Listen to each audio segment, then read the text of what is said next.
Hello brothers, আসসালামু আলাইকুম। আশা করি যে যেখানে আছেন ভালো আছেন, সুস্থ আছেন। স্ট্যান্ডার্ড ইন্স্যুরেন্স লিমিটেড নিয়ে একটু কথা বলবো।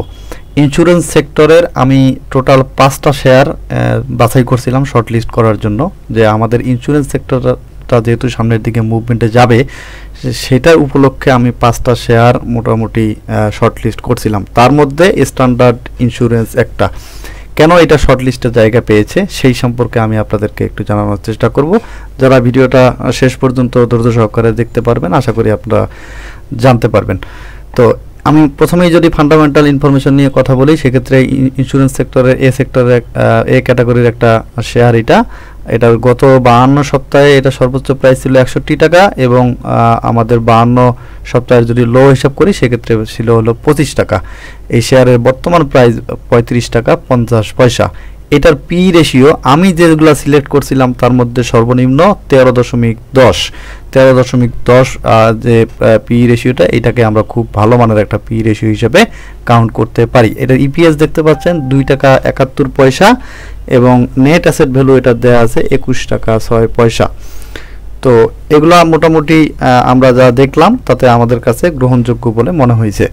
তো ইপিএস লাস্ট যে অ্যানুয়াল ইপিএস ছিল এটা দেখেন আপনারা, আমরা 2022 সালের যে ইপিএসটা পাইছিলাম সেখান থেকে 0.24 কম, অর্থাৎ গত বছর কোম্পানি খুব বেশি প্রফিটে যেতে পারে নাই, মানে তার আগের বছরের থেকে একটু কম তারা প্রফিট করতে পারছে। কিন্তু আমাদের এই বছরের Q1, Q2 এবং Q3 দিকে যদি তাকান তাহলে দেখবেন গত বছরের তুলনায় সবগুলাই কিন্তু পজিটিভ। ডিভিডেন্ড আমরা দেখতে পাচ্ছি 10% দিয়েছে। বর্তমান প্রাইস অনুযায়ী ডিভিডেন্ড ইল্ড আছে 2.82, যেটা মোটামুটি মানের একটা ভালো ডিভিডেন্ড ইল্ড আমরা বলতে পারি। যদিও আরেকটু বেশি হলে আমরা আরও ভালো বলতে পারতাম, কিন্তু 2.82 ইন্স্যুরেন্স সেক্টরের ডিভিডেন্ড ইল্ড হিসেবে খুব একটা খারাপ না। আর এটা নেট অপারেটিং ক্যাশ ফ্লো যদি আমরা চিন্তা করি তাহলে দেখবেন এখানে অ্যানুয়ালি গত বছর যেটা দিছিল নেট অপারেটিং ক্যাশ ফ্লো সেটা কিন্তু মাইনাস ছিল, এবং Q1, Q2 এবং Q3-তে আমরা দেখতে পাচ্ছি নেট অপারেটিং ক্যাশ ফ্লো ভালো। অর্থাৎ যদি কোনো কোম্পানির নেট অপারেটিং ক্যাশ ফ্লোটা ভালো থাকে সেই কোম্পানিকে আমরা ভালো একটা অবস্থানে আছে এটা ধরে নেই। কেন ধরে নেই? নেট অপারেটিং ক্যাশ ফ্লো যত ভালো থাকবে তার যে কার্যক্রম, তার যে অর্থনৈতিক যে কার্যক্রম সেটা কিন্তু চলমান অবস্থায় থাকে। তো এই হলো বিষয়। আর শেয়ার হোল্ডিংয়ের দিকে যদি খেয়াল করেন তাহলে দেখবেন যে এখানে ডিরেক্টরদের কাছে কিন্তু বেশিরভাগ শেয়ারগুলো কিন্তু ডিরেক্টরদের কাছে আছে 64%, অর্থাৎ এখানে দেখাচ্ছে 64.28%, মানে হলো 2,78,00,000 শেয়ার কিন্তু ডিরেক্টরদের কাছেই রয়ে গেছে। আর ইনস্টিটিউটদের কাছে রয়েছে 11.27, এবং পাবলিকের কাছে আছে 24.45%, মানে 1 কোটি। যদি পাবলিকের কাছে যে শেয়ারগুলো আছে সেই সমস্ত শেয়ার যদি আপনি কিনে নিতে চান তাহলে আপনার টাকা লাগবে 35 লাখ বা 36 লাখের মতো, এরকম কাছাকাছি একটা টাকা লাগবে। তো যেহেতু এই পরিমাণ শেয়ার আমাদের পাবলিকের কাছে আছে, এটা যদি ভালো ভলিউমে বেশ কয়েকদিন লেনদেন হয় তাহলে কিন্তু আমরা বলতে পারি যে শেয়ারটা উপরের দিকে যাওয়ার সম্ভাবনা খুব বেশি। এটার পেইড আপ ক্যাপিটাল মাত্র 43 কোটি টাকা, মার্কেট ক্যাপিটাল আছে 153 কোটি টাকা। মানে এই কোম্পানির যতগুলো শেয়ার আছে বর্তমান যে প্রাইস আছে সেই প্রাইসে যদি আপনি কিনে নিতে চান তাহলে 153 কোটি টাকা লাগবে আপনার। 153 কোটি টাকা 70 লক্ষ টাকা আর কি, 153 কোটি 70 লক্ষ টাকা। তো এই হলো বিষয়। তো আমাদের যে ফান্ডামেন্টাল ইনফরমেশন সেটা থেকে আমরা মোটামুটি বুঝতে পারতেছি যে যদি একটা ভালো একটা ভলিউমে এটা কন্টিনিউয়াসলি আমাদের লেনদেন হয় তাহলে কিন্তু প্রাইসটা খুব ভালো একটা জায়গায় চলে যাওয়ার একটা পসিবিলিটি আছে। আমরা যদি চার্টের দিকে তাকাই তাহলে আপনারা দেখতে পাবেন এখানে প্রায় গত 1 বছরে কিন্তু মোটামুটি এটা অ্যাভারেজ যে ভলিউম সেই ভলিউমে লেনদেন হয়েছে, কিন্তু গত 1 সপ্তাহে আপনারা দেখতে পাচ্ছেন একদম মানে ওভার ভলিউম বলতে পারেন এটাকে, বেশ ভালো ভলিউমে কিন্তু লেনদেনটা হচ্ছে। তো আমরা যেটা দেখব সেটা হলো টেকনিক্যালি চার্টের বর্তমানে কি অবস্থা, এখন কি অবস্থায় আছে, এটা আমাদের প্রাইসটা আপ হওয়ার ব্যাপারে এটা কতটুকু সম্ভাবনা আছে সেই বিষয়টা আমরা একটু চার্টে দেখার চেষ্টা করব। এখানে যদি চলে আসি আমরা প্রথমে ইচিমুকো ক্লাউডটা আমরা যদি দেখার চেষ্টা করি তাহলে আপনি দেখবেন যে এটা কিন্তু অনেক দিন ডাউন ট্রেন্ডে থাকার পরে কিন্তু এইখানে ইচিমুকো ক্লাউডের যে বটম যে লাইনটা আছে সেই লাইনটাকে ক্রস করে সে কিন্তু অলরেডি ক্লাউডের ভিতরে অবস্থান করতেছে। অর্থাৎ আপনারা এখানে দেখতে পাচ্ছেন একটা উইক দেখতে পাচ্ছেন, এই যে একটা উইক দেখতে পাচ্ছেন, এই উইকটা কিন্তু আমাদের গত সপ্তাহে কিন্তু তৈরি করা, মানে গত বৃহস্পতিবারের দিন। এটাতে কিন্তু অলরেডি সে উপরের দিকে চলে গিয়েছিল, চলে যাওয়ার পরে কিছু প্রফিট টেকিং স্বাভাবিকভাবে হয়েছে। সেই প্রফিট টেকিংয়ের কারণে কিন্তু এই প্রাইসটা নিচের দিকে এসে ক্লাউডের ভিতরে অবস্থান করতেছে। এই প্রফিট টেকিংটা বিভিন্ন কারণে হয়েছে, হয়তো এইখানে এই নিচের দিকে যারা কিনেছিলেন তারা বেশ ভালো একটা প্রফিট গেইন করছে, তারা প্রফিট টেকিং করছেন। এছাড়াও গত বৃহস্পতিবার কিন্তু আমাদের জানি উইকেন্ডের আগের দিন, সেই দিনটায় সাধারণত দেখা যায় যে যে শেয়ারগুলোতে মানুষজন প্রফিটে থাকে সেই শেয়ারগুলোতে প্রফিট টেক করার ব্যাপারে কিন্তু বেশি উৎসাহিত হয় উইকেন্ডের আগের দিন। আমরা এমনি জেনারেলি যদি আমরা চিন্তা করি তাহলে কিন্তু আমরা সবসময় জানি যে বৃহস্পতিবারের দিনটা প্রফিট টেকিং সবসময় হয়, এবং শেয়ার কিন্তু বেশিরভাগ মানুষজনই কেনে রবি বা সোমবার এদিকে আর কি। তো এটা একটা জাস্ট একটা জেনারেল থিওরি, এটা নট নেসেসারি যে এটা হইতেই হবে, বিষয়টা এরকম না, কিন্তু আমাদের একটা কমন একটা প্র্যাকটিস এটা আর কি। তো এই হলো বিষয়। তো আমরা যদি ইচুমকো ক্লাউডের দিকে তাকাই তাহলে খুব সম্ভাবনা আছে যে এটা হয়তো রবি সোমবার এটা ক্লাউডের উপরে চলে যাওয়ার, আর যদি এই প্রাইসটা উপরের দিকে চলে যাইতে পারে তাহলে আমরা খুব আশাবাদী যে এটা স্ট্রংলি আপ ট্রেন্ডটা কন্টিনিউ করবে। এখন কত দূর যাবে সেটা আমরা পরে দেখবো ইনশাল্লাহ। তো আপাতত আমরা এটা ধারণা করতেছি যে প্রাইসটা হয়তো খুব দ্রুত আপ করতে পারে। গেল, তারপরে আমরা দেখবো হলো এটার মধ্যে যে এমএসিডিটা আছে, এমএসিডিটা একটু দেখি। এমএসিডি আমরা যদি একটু দেখার চেষ্টা করি, এর আগের যে দুইটা ভিডিও পাবলিশ করছিলাম ইন্স্যুরেন্স সেক্টর নিয়ে, সেটার ক্যাটাগরি এটার ক্যাটাগরি চার্টের প্রায় একই রকম।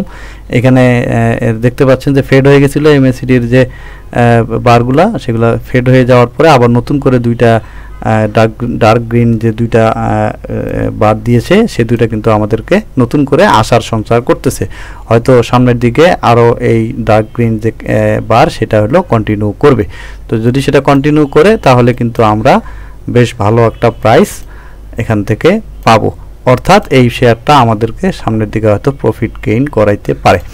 এবং আরএসআই এর যে অবস্থাটা সেটা একটু দেখার চেষ্টা করি। আরএসআই যদি আমরা একটু দেখার চেষ্টা করি তাহলে দেখবেন এখানে আরএসআই এটা 65.21, অর্থাৎ 65 মানে 50-র উপর, মানে আপনি মোটামুটি নিশ্চিত যে আপ ট্রেন্ড শুরু করছে।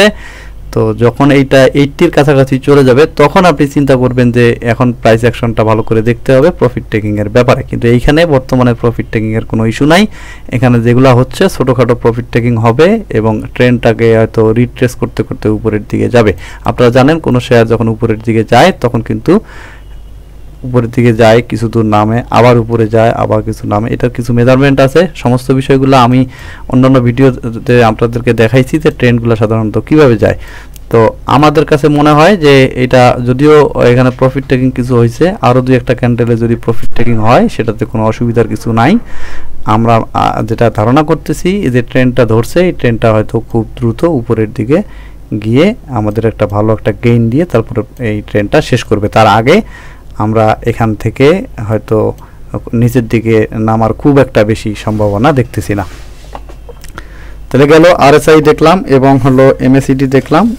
এরপরে যদি আমরা দেখার চেষ্টা করি তাহলে আমরা একটু স্মার্ট মানি কনসেপ্টে আমরা যে অর্ডার ব্লক বলি, ফেয়ার ভ্যালু গ্যাপ বলি, বা আমাদের যে প্রাইস অ্যাকশন কীভাবে রিয়াক্ট করতেছে সেগুলো যদি দেখার চেষ্টা করি তাহলে আমরা একটু 1 আওয়ারের চার্টে চলে যাব। 1 আওয়ারের চার্টে যদি আপনারা চলে যান তাহলে এখানে দেখবেন যে এর আগে বেশ কিছুদিন কিন্তু ডাউন ট্রেন্ডে ছিল, এবং এই যে ডাউন ট্রেন্ড ছিল, নিচে লোয়ার লো তৈরি করে করে করে আসতেছিল, এবং একটা জায়গায় এসে কিন্তু এখানে দেখেন ডাবল টপ তৈরি করছে।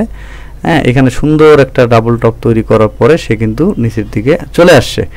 আসার পরে কিন্তু এখন আমরা যেটা দেখতে পাচ্ছি সেটা হলো যে লাস্ট যে হায়ার লো ছিল সেই হায়ার লোকে ক্রস করে ব্রেকআউট করে সে কিন্তু উপরের দিকে গেছে, এবং সেটাতে বেশ ভালো ভলিউম নিয়ে উপরের দিকে গেছে। এবং এর আগে যে ট্রেন্ড ছিল সেই ট্রেন্ডটা ছিল আমাদের বিয়ারিশ ট্রেন্ড, সেই বিয়ারিশ ট্রেন্ডটাকে কিন্তু এখানে ট্রেন্ড লাইন দেখতে পাচ্ছেন আপনারা, এই ট্রেন্ড লাইন ব্রেক করে উপরের দিকে গিয়ে আবার একটা রিট্রেসমেন্টে আসছিল। তারপরে এখানে রিটেস্ট করার পরে কেন রিটেস্ট করে বা কেন রিট্রেসমেন্টে যায় এগুলো সমস্ত বিষয়গুলো অন্যান্য ভিডিওতে আমি অনেকবার বলছি, আর এখানে বললাম না। এখানে দেখেন সুন্দর করে একটা রিট্রেসমেন্ট দিয়ে কিন্তু এই ট্রেন্ড লাইনটাকে ফলো করে কিন্তু উপরের দিকে সে চলে যাচ্ছে। তো এইখানে খুব ভালো স্বাস্থ্যকর একটা রিট্রেসমেন্ট আমরা দেখতে পেয়েছি। তো আমরা আশা করতেছি যে এখানে যেহেতু উপরের দিকে গেছে, ছোটোখাটো একটা প্রফিট টেকিং যদি হয়, অলরেডি শুরু হয়ে গেছে, আপনারা দেখতে পাচ্ছেন এখানে অলরেডি শুরু হয়ে গেছে, দুইটা ক্যান্ডেল দেখতে পাচ্ছি যে লাস্ট বৃহস্পতিবারের দিন আমরা মোটামুটি একটা প্রফিট টেকিং দেখছি একদম লাস্ট আওয়ারে। তো এখানে যদি প্রফিট টেকিং হয় সেটা হয়তো এই রেজিস্ট্যান্স কাম সাপোর্ট যে আছে এখানে আমরা 33 টাকা 50 পয়সার কাছাকাছি, সেই রেজিস্ট্যান্সের কাছাকাছি এসে হয়তো এখানে যদি রিটেস্ট করে সে উপরের দিকে আবার যাবে, এবং সেটা যদি যায় তাহলে ট্রেন্ডের মানে যে স্ট্রেংথটা সেটা কিন্তু আরও বৃদ্ধি পাবে। আমরা আশা করতেছি যে এই ট্রেন্ডটাকে সে ফলো করার জন্য যে পটেনশিয়াল রিট্রেসমেন্ট দরকার সেটা সে রিট্রেসমেন্ট করে তারপরে উপরের দিকে যাবে। আমাদের এই জোনের মধ্যে কিন্তু একটা বাইং একটা ভালো একটা সেন্টিমেন্ট তৈরি হবে, এখানে আমাদের একটা ভালো একটা অপরচুনিটি তৈরি হবে। যারা এখানে এন্ট্রি করতে চান তাদের জন্য বেস্ট একটা পজিশন বলে আমি মনে করি। তো আপনারা নিশ্চিন্তে এটার ব্যাপারে পজিটিভ চিন্তা ভাবনা করতে পারেন। তো এখন বিষয় হলো যে আমাদের ভিডিওগুলা কিন্তু কোনো বাই এবং সেলের নির্দেশ প্রদান করে না। আপনারা যদি নিজের বুদ্ধি বিবেক খাটিয়ে যদি মনে করেন যে হ্যাঁ এই শেয়ারটা আপনার জন্য প্রফিটেবল হবে, আপনি এন্ট্রি নিতে পারেন। আদারওয়াইজ আপনি আপনার যে চিন্তা, আপনার যে জ্ঞান বুদ্ধি যা বলে আপনি সেভাবে কাজ করতে পারেন। তবে আমি যে জিনিসগুলা দেখতে পেয়েছি, এখানে ডাউন ট্রেন্ড একটা কমপ্লিট করার পরে সে আবার একটা আপ ট্রেন্ডে চলে যাচ্ছে। এখানে একটা ট্রেন্ড লাইন দেখতে পাচ্ছেন, এই ট্রেন্ড লাইনটাকে ফলো করে প্রাইসটা ওঠানামা করতেছে। আমার কাছে মনে হয়েছে যে এটা স্ট্রংলি উপরের দিকে যাওয়ার সম্ভাবনা আছে। তবে যেখানে প্রাইস ফেয়ার ভ্যালু গ্যাপ দেখতে পাচ্ছেন, এখানে কয়েকটা ফেয়ার ভ্যালু গ্যাপ এখনো পূরণ করে নাই, 1 2 3 4। এই জনের মধ্যে আমরা হয়তো একটু যদি যারা ইনভেস্ট করতে চাই তারা যদি আমরা একটু অপেক্ষা করি সেক্ষেত্রে হয়তো এই জনে পেয়ে যেতে পারেন। আবার এমনও হতে পারে যে পাবলিক সেন্টিমেন্ট যদি খুব বেশি ভালো হয় সেক্ষেত্রে কিন্তু নাও পেতে পারেন এই জনে। তো খুব বেশি সম্ভাবনা আছে নামার, তবে এখানে প্রাইস অবজারভেশন করতে হবে। সামনের দিনগুলোতে আমরা এটাকে একটু অবজারভেশনে রাখবো। তো এই হলো বিষয়। যারা আমাদের ইউটিউব চ্যানেলকে এখন পর্যন্ত সাবস্ক্রাইব করেন নাই, ইউটিউব চ্যানেলটা সাবস্ক্রাইব করে নেবেন। ইউটিউব চ্যানেলের মধ্যে আমরা বিভিন্ন স্টক নিয়ে আলাপ আলোচনা করি, এবং যারা আমাদের টেলিগ্রাম চ্যানেলটা এখনও সাবস্ক্রাইব করেন নাই তারা আমাদের টেলিগ্রাম চ্যানেলটাও সাবস্ক্রাইব করে নেবেন, তাহলে আমাদের সাথে সরাসরি কানেক্ট থাকতে পারবেন এবং আমাদের যে চিন্তাভাবনা, আমাদের যে টেকনিক্যাল অ্যানালাইসিস সে সম্পর্কে আপনারা সরাসরি সকল তথ্য পেয়ে যাবেন। তো অসংখ্য ধন্যবাদ সবাইকে, ভালো থাকবেন, আল্লাহ হাফেজ।